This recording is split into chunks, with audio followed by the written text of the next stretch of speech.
Hi అండి.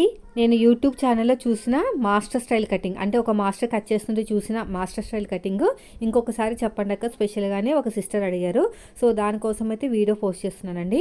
First మన hands కోసం మన మెథడ్ ఎలాగైతే ఫోల్డింగ్ చేస్తామో అలాగే చేసేసుకున్న తర్వాత ఒక పావించ్ అనేది ఎగస్ట్రా తీసుకోవాలన్నమాట. అంటే నాకు బార్డర్ వచ్చింది కాబట్టి తిప్పేసుకుంటే సరిపోతుంది.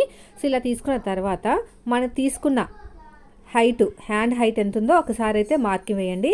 ఎగస్ట్రా ఖర్చు కోసం ఒక పావించ్ అనేది తీసుకోండి. ఎందుకంటే షోల్డర్స్ జాయింట్ కోసం మనకి ఖర్చు కావాలి కదా, అందుకుని ఆ ఖర్చు ఇవ్వకపోతే మనకి హ్యాండ్ హైట్ అనేది కుట్టిన తర్వాత తక్కువ అయిపోతుంది. సో మన మెథడ్ ప్రకారం ఆర్మ్ లూజ్ ప్రకారం మనకి చంక డౌన్ అనేది ఉంటుంది, అంటే హ్యాండ్ డౌన్ అనమాట. పైన షోల్డర్ కుట్టు తగ్గించి సైడ్ జాయింట్ ఫస్ట్ కుట్టు వరకు ఎంత వచ్చింది చూడండి. నాకైతే 8.6 అయితే వచ్చింది ఫస్ట్ సైడ్ జాయింట్ కుట్టు. అయితే 8 నెంబర్ తోటి మనకి హ్యాండ్స్ వచ్చినాయి అంటే ఆర్మ్ లూజ్ వచ్చిందంటే 8.5 తీసుకోవాలండి. 9 నెంబర్తో వస్తే 3.5, 7 నెంబర్తో వస్తే 3 ఇంచులు, తక్కువ అంటే 6 నెంబర్తో వస్తే 3 అలా తీసుకోవాలి. తర్వాత వచ్చేసి హ్యాండ్ లూజ్ ఎంత ఉందో చెక్ చేసుకోండి. 6 ఇంచులు ఉంది హ్యాండ్ లూజు. తర్వాత ఆర్మ్ లూజ్ వచ్చేసి మనకి 8.6 ఉంది కదా, 8.6కి ఒక మార్కింగ్ వేయండి. ఇక్కడ కూడా 3.5 వచ్చిందో లేదో ఒకసారి చెక్ చేసుకోండి, లేకపోతే కరెక్ట్గా చెక్ చేసుకోకపోతే మనకి ఫిట్టింగ్ అనేది రాదనమాట. ఇక్కడ 8.6కి ఒక మార్కింగ్ వేయండి. ఇలా మార్కింగ్ వేసుకున్న తర్వాత ఇలా క్రాస్గా లైన్ వేసుకుని ఎగస్ట్రా ఖర్చు కోసం 2 ఇంచులు తీసుకోండి. ఇప్పుడు మనం స్ట్రేట్గా ఆర్మ్ లూజ్ ఎంత వచ్చింది చూద్దాం. క్రాస్గా చెక్ చేసాం కదా, ఇప్పుడు స్ట్రేట్గా చూసుకుని ఎంత వచ్చినా పర్లేదండి, దీన్ని సగానికి ఫోల్డ్ చేసుకుని ఒక మార్కింగ్ ఇవ్వండి. సో ఇదే మార్కింగ్ పైన కూడా ఇవ్వండి ఇలాగా, ఓకేనా. ఇచ్చిన తర్వాత స్ట్రేట్గా లైన్ అనేది వేసుకోవాలన్నమాట. మళ్ళీ ఇంకొక ఫోల్డింగ్ చేయండి, కరువు తీయడానికి ఈజీగా ఉంటుంది. ఇక్కడ కూడా అలా 2 సార్లు ఫోల్డ్ చేయాలండి. ఆర్మ్ లూజ్ని ఒకసారి ఫోల్డ్ చేసాము, ఆ తర్వాత మళ్ళీ ఇంకొక ఫోల్డింగ్ అనేది చేసుకోవాలి. ఇలాగ 2 లైన్స్ ఇచ్చేసేయండి. ఇక్కడ ఆర్మ్ లూజ్ దగ్గర కూడా స్ట్రేట్గా లైన్ వేసుకోండి. వేసుకున్న తర్వాత వీడియో స్కిప్ చేయకుండా చూడండి. హ్యాండ్ డౌన్ ఎంత వచ్చిందో దాని సగానికి మళ్ళీ ఫోల్డ్ చేయండి. ఇక్కడ ఒక మార్కింగ్ వేయండి. ఇది వచ్చేసి మనకి హ్యాండ్ డౌన్లో హాఫ్ పార్ట్ అనమాట. ఇలాగ స్ట్రేట్గా లైన్ వేయండి. స్ట్రేట్గా లైన్ వేసిన తర్వాత ఇప్పుడు మనకి ఫ్రంట్ పార్ట్ మార్కింగ్, అదేవిధంగా బ్యాక్ పార్ట్ మార్కింగ్ అనేది కావాలి. ఇక్కడ చూడండి, ఇది మిడిల్ పాయింట్ కదా మనకి ఇది మిడిల్ పాయింట్ ఫ్రంట్ పార్ట్, ఇదేమో బ్యాక్ పాయింట్ అనమాట. సో ఇప్పుడు ఇలాగా క్రాస్గా ఇలా మార్కింగ్ వేసుకోండి.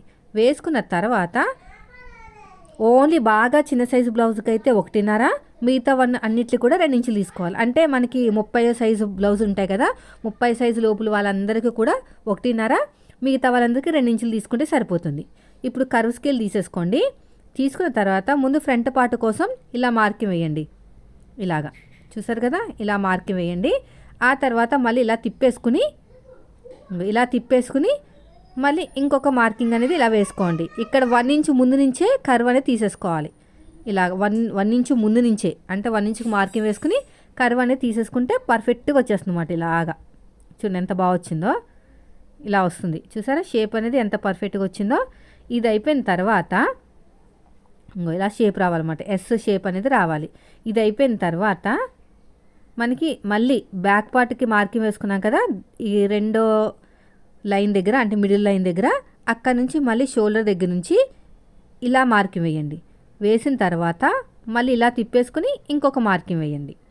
సో చాలాసార్లు నేను ఈ వీడియో అనేది పోస్ట్ చేసే ఉంటాను, కానీ మళ్ళీ ఇంకొకరు అడిగారు, అందుకని చెప్పేసి ఎలాగో బ్లౌజ్ కట్ చేస్తున్నాం కదా మీకు కూడా చూపించినట్టు ఉంటుందని చెప్పేసి చూపించాను.